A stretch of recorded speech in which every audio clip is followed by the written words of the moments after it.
السلام علیکم ورحمۃ اللہ وبرکاتہ۔ نحمدہ ونصلی علی رسولہ الکریم، اما بعد فاعوذ باللہ من الشیطان الرجیم، بسم اللہ الرحمن الرحیم۔ رب اشرح لی صدری ویسر لی امری واحلل عقدۃ من لسانی یفقہوا قولی واجعل لی وزیرا من اہلی رب زدنی علما اللہم فقہنا فی الدین اللہم انی اسألک علما نافعا وعملا متقبلا ورزقا طیبا ربنا لا تزغ قلوبنا بعد اذ ہدیتنا وہب لنا من لدنک رحمتا انک انت الوہاب۔ اللہ کے لیے محبت کی فضیلت اور اس کی ترغیب دینے کا بیان، نیز یہ کہ آدمی جس سے محبت رکھے اسے بتلانے کا وہ اس سے محبت رکھتا ہے، اور آگاہ ہونے والے کے جوابی کلمات کا بیان۔ قال اللہ تعالی محمد الرسول اللہ والذین معہ اشداء علی الکفار رحماء بینہم۔ قال اللہ تعالی والذین تبوأوا الدار والایمان من قبلہم یحبون من ہاجر الیہم۔ اللہ سبحانہ تعالیٰ نے ارشاد فرمایا، محمد صلی اللہ علیہ وسلم اللہ کے رسول ہیں، اور جو ان کے ساتھ ہیں وہ کافروں پر سخت اور آپس میں نرم ہیں۔ اور نیز اللہ سبحانہ تعالیٰ نے ارشاد فرمایا، اور مال فے ان لوگوں کے لیے ہے جنہوں نے مدینہ کو گھر بنا لیا تھا، اور ان مہاجرین سے پہلے ایمان لا چکے تھے، وہ انصار ان سے محبت کرتے ہیں جو ان کی طرف ہجرت کرے۔ فائد ان دونوں آیتوں میں اس بات کا اظہار ہے کہ مومنوں کا تعلق آپس میں محبت اور دوستی کا ہونا چاہیے، جیسے صحابہ رضی اللہ تعالیٰ عنہم کے مابین آپس میں دوستی اور محبت تھی، اور یہ دینی محبت صرف اللہ کے لیے تھی، اس سے کوئی دنیاوی مفاد اور غرض وابستہ نہیں تھی۔ اہل ایمان کی محبت اسی طرح دنیاوی اراز اور مفادات سے بالا ہونی چاہیے۔ حضرت انس رضی اللہ تعالیٰ عنہ سے روایت ہے کہ نبی کریم صلی اللہ علیہ وسلم نے ارشاد فرمایا، 3 خصلتیں ایسی ہیں جن میں وہ ہوں گی وہ ان کی بدولت ایمان کی لذت اور مٹھاس محسوس کرے گا، یہ کہ اللہ اور اس کا رسول اس سے ان کے ماسوا ہر چیز پوری کائنات سے زیادہ محبوب ہو، اور یہ کہ وہ کسی آدمی سے صرف اللہ کے لیے محبت رکھے، اور یہ کہ وہ دوبارہ کفر میں لوٹنے کو جب کہ اس سے اللہ نے اسے بچا لیا، اسی طرح برا سمجھے جسے آگ میں ڈالے جانے کو وہ برا سمجھتا ہے۔ رواہ البخاری و مسلم۔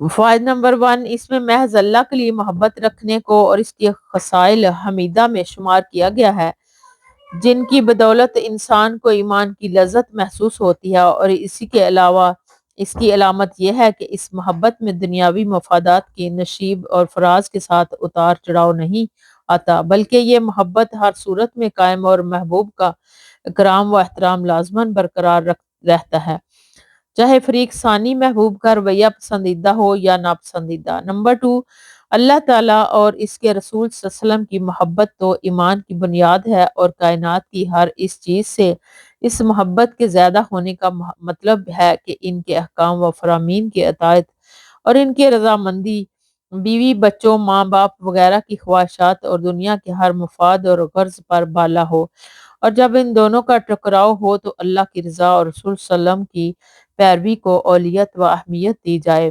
نمبر 3، کفر سے کراہت کا مطلب اللہ کی نافرمانیوں سے اجتناب ہے کہ کہیں ارتکاب معصیت اللہ کی ناراضگی کا سبب نہ بن جائے۔ اللہم محفوظنا منہم۔ حضرت ابو ہریرہ رضی اللہ تعالیٰ عنہ سے روایت ہے کہ نبی اکرم صلی اللہ علیہ وسلم نے فرمایا کہ 7 قسم کے آدمی ایسے ہیں کہ اللہ تعالیٰ انہیں اس قیامت کے دن جب کہ اس کے سائے کے علاوہ کوئی سایہ نہیں ہوگا اپنے عرش کے سایہ میں جگہ دے گا۔ نمبر 1، انصاف کرنے والا حکمران اور وہ نوجوان جو اللہ عز و جل کی عبادت میں پروان چڑھے، اور وہ آدمی جس کا دل مسجد کے ساتھ اٹکا ہوا ہو، مسجد کی خاص محبت اس کے دل میں ہو، ایک نماز کے بعد دوسری نماز کے انتظار میں مسجد کے لیے بے قرار ہو، اور وہ دو آدمی جو ایک دوسرے سے صرف اللہ کے لیے محبت کرتے ہیں، اسی پر وہ باہم جمع ہوتے ہیں اور اسی پر ایک دوسرے سے جدا ہوتے ہیں۔ وہ آدمی جسے کوئی حسین و جمیل عورت دعوت گناہ دے لیکن وہ اس کے جواب میں کہے کہ میں تو اللہ سے ڈرتا ہوں، اور وہ آدمی جس نے کوئی صدقہ کیا اور اسے چھپایا حتیٰ کہ اس کی بائیں ہاتھ کو علم نہیں کہ اس کے دائیں ہاتھ نے کیا خرچ کیا ہے، وہ آدمی جس نے تنہائی میں اللہ کو یاد کیا اور اس کے خوف سے اس کی آنکھیں بہہ پڑیں۔ رواہ البخاری و مسلم۔ فائدہ نمبر 1، اس روایت میں 7 افراد بیان کیے گئے ہیں جنہیں اللہ تعالیٰ قیامت والے دن اپنے عرش کے سایہ عطا فرمائے گا۔ بعض اور روایت میں ان مذکورہ اعمال کے علاوہ بھی کچھ اور عملوں پر اسی مقام خاص کی نوعیت بیان کی گئی ہے۔ بعض علماء نے ان اعمال کی تعداد 70 تک بیان کی گئی ہے۔ نبی کریم صلی اللہ علیہ وسلم نے یہ اعمال مختلف احوال اور اوقات میں بیان فرمائے ہیں، اس کے لیے ان میں کوئی منافات نہیں ہے۔ نمبر 2، جو شخص گناہ پر قدرت کے باوجود اسے ترک کر دیتا ہے تو اس کا ترک کرنا بھی اس کی نیکی شمار ہوگی، اور یہ اتنی بڑی نیکی ہے کہ اس نیکی کا واسطہ کر کی گئی دعا سے غار کے دروازے سے پتھر بھی سرک گیا تھا۔ بے شک، سبحان اللہ۔ حضرت ابو ہریرہ رضی اللہ تعالیٰ عنہ سے ہی روایت ہے کہ رسول اللہ صلی اللہ علیہ وسلم نے ارشاد فرمایا کہ اللہ تعالیٰ قیامت والے دن فرمائے گا کہ میری عظمت و جلالت کے لیے باہم محبت کرنے والے کہاں ہیں؟ آج میں انہیں اپنے سائے میں جگہ دوں گا جس دن میرے سائے کے علاوہ کوئی سایہ نہیں ہوگا۔ رواہ المسلم۔ حضرت ابو ہریرہ رضی اللہ تعالیٰ عنہ سے روایت ہے کہ رسول اللہ صلی اللہ علیہ وسلم نے ارشاد فرمایا کہ قسم ہے اس ذات کی جس کے ہاتھ میں میری جان ہے، تم اس وقت تک جنت میں نہیں جاؤ گے جب تک ایمان نہیں لاؤ گے، اور تم مومن نہیں ہو سکتے جب تک تم ایک دوسرے سے صرف اللہ کے لیے محبت نہیں کرو گے۔ کیا میں تمہیں ایسی چیز نہ بتلاؤں کہ جب تم اسے اختیار کرو تو باہم محبت کرنے لگ جاؤ؟ وہ یہ ہے کہ تم آپس میں سلام کو پھیلاؤ۔ رواہ المسلم۔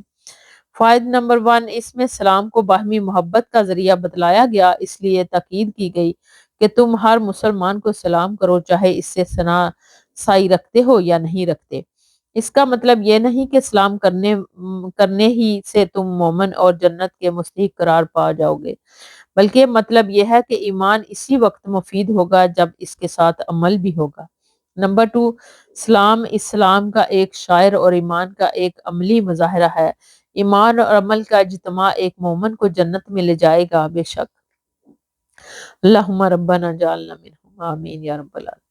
حضرت ابو ہریرہ رضی اللہ تعالیٰ عنہ سے روایت ہے کہ رسول اللہ صلی اللہ علیہ وسلم نے فرمایا کہ ایک آدمی کسی دوسری بستی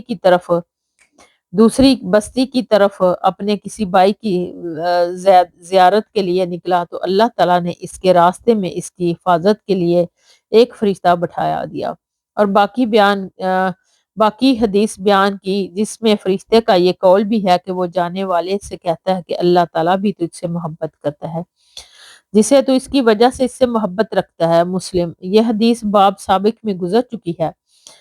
حضرت برا بن عازب رضی اللہ تعالیٰ عنہ سے روایت ہے کہ نبی کریم صلی اللہ علیہ وسلم نے انصار کے بارے میں فرمایا کہ ان سے محبت مومن ہی کرے گا اور ان سے بغض منافق ہی رکھے گا۔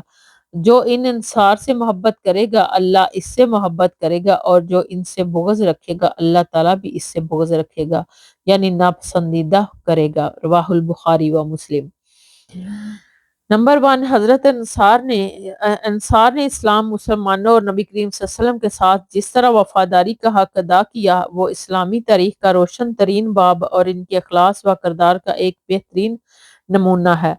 اللہ تعالیٰ نے ان کے اس عمل و کردار کا یہ صلہ دیا ہے کہ ان کی محبت کو ایمان کی علامت اور اپنی محبت کا ذریعہ، اور ان سے بغض و نفرت کو نفاق کی علامت اور اپنے ہاں بھی ناپسندیدہ ہونے کا ذریعہ بتلایا ہے۔ نمبر 2، مدینے میں اوس اور خزرج 2 مشہور قبیلے تھے۔ اسلام سے قبل یہ دونوں قبیلے باہم برسر بیکار رہتے تھے۔ اسلام نے ان کو نہ صرف باہم شیر و شکر کر دیا بلکہ ہجرت کر کے آنے والے مسلمانوں کے لیے بھی انہوں نے اپنے دیدہ دل فراش کر دیے، اور ان کے ساتھ ہر طرح سے تعاون کیا، اسی لیے ان کا نام ہی انصار پڑ گیا، رضی اللہ تعالیٰ عنہم ورضوا عنہ۔ حضرت معاذ رضی اللہ تعالیٰ عنہ سے روایت ہے کہ میں نے رسول اللہ صلی اللہ علیہ وسلم کو فرماتے ہوئے سنا کہ قیامت والے دن اللہ تعالیٰ فرمائے گا کہ میری جلالت و عظمت کی خاطر باہم محبت کرنے والے کہاں ہیں، اور ان میں نور کے ممبر ہوں گے جس پر وہ بیٹھیں گے، ان پر انبیاء شہداء بھی رشک کریں گے، اس مقام کی آرزو کریں گے۔ اسے امام ترمذی نے روایت کیا ہے اور حسن حدیث ہے۔ فائدہ نمبر 1، اس میں صرف اللہ کے لیے محبت کرنے والوں کا وہ مقام عظیم بیان کیا گیا ہے جو انہیں عند اللہ حاصل ہوگا۔ نمبر 2، انبیاء کے رشک کرنے کا مطلب یہ نہیں کہ انہیں انبیاء سے بھی زیادہ اونچا مقام ملے گا، بلکہ سب سے اونچے مقام پر تو انبیاء ہی فائز ہوں گے، تاہم باہم محبت کرنے والوں کو بھی بہت اونچا مقام حاصل ہوگا، جیسے انبیاء بھی دیکھ کر خوش ہوں گے اور اس پر رشک کریں گے۔ اللہم ربنا جعلنا منہم۔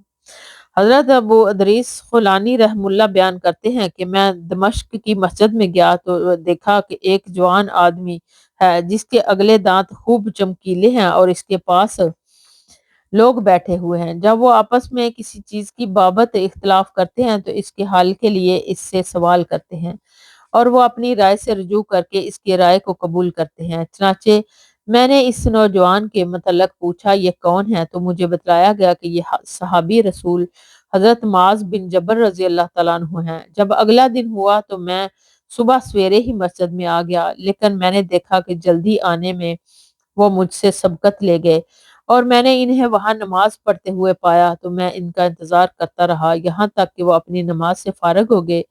میں ان کے سامنے کی طرف سے ان کے پاس آیا، انہیں سلام عرض کیا اور پھر کہا اللہ کی قسم میں آپ سے اللہ کے لیے محبت کرتا ہوں۔ انہوں نے کیا واقعی؟ میں نے کہا ہاں اللہ کی قسم۔ انہوں نے کہا کیا واقعی؟ میں نے کہا ہاں اللہ کی قسم۔ چنانچہ انہوں نے مجھے میری چادر کے گھوٹ کنارے سے پکڑا اور مجھے اپنی طرف کھینچا اور فرمایا خوش ہو جا، کیونکہ میں نے رسول اللہ صلی اللہ علیہ وسلم کو فرماتے ہوئے سنا ہے کہ اللہ تعالیٰ فرماتا ہے میری محبت واجب ہوگی ان کے لیے جو میرے لیے آپس میں محبت کرتے، میرے لیے ایک دوسرے کی ہم نشینی کرتے اور میرے لیے ایک دوسرے سے ملاقاتیں کرتے اور میرے لیے ایک دوسرے پر خرچ کرتے ہیں۔ یہ حدیث صحیح ہے، امام مالک نے اسے موطا میں سند کے ساتھ روایت کیا ہے۔ اس میں فائدہ نمبر 1، اس میں اللہ کی رضا کے لیے ایک دوسرے سے محبت، ایک دوسرے سے میل ملاقات اور ایک دوسرے کے ساتھ تعاون کرنے کی فضیلت کے علاوہ یہ مسئلہ بھی بیان ہوا ہے کہ انسان جس شخص سے اللہ کے لیے محبت رکھے اس کو بتلا دے۔ نمبر 2، اس میں ایک ادب یہ بھی بیان ہوا ہے کہ جب انسان عبادت یا ورد وظیفے میں مشغول ہو تو ملاقاتی کے سامنے جا کر بیٹھے تاکہ اس کا انہماک اور خشوع نہ ٹوٹے، بلکہ اس کے پیچھے بیٹھ کر اس کا انتظار کرے اور فراغت کے بعد اس کے سامنے آئے۔ نمبر 3، قرآن و حدیث کا علم حاصل کرنے والے کا چہرہ رسول اللہ صلی اللہ علیہ وسلم کی دعا کی برکت سے چمکتا ہے، بے شک۔ اللہم ربنا جعلنا منہم۔ حضرت ابو کریمہ مقداد بن معدی کرب رضی اللہ تعالیٰ عنہ سے روایت ہے کہ نبی کریم صلی اللہ علیہ وسلم نے فرمایا کہ جب آدمی اپنے بھائی سے محبت کرے تو اسے چاہیے کہ اسے بتلا دے وہ اس سے محبت کرتا ہے۔ ابو داؤد ترمذی نے روایت کیا ہے۔ امام ترمذی فرماتے ہیں کہ یہ حدیث حسن ہے۔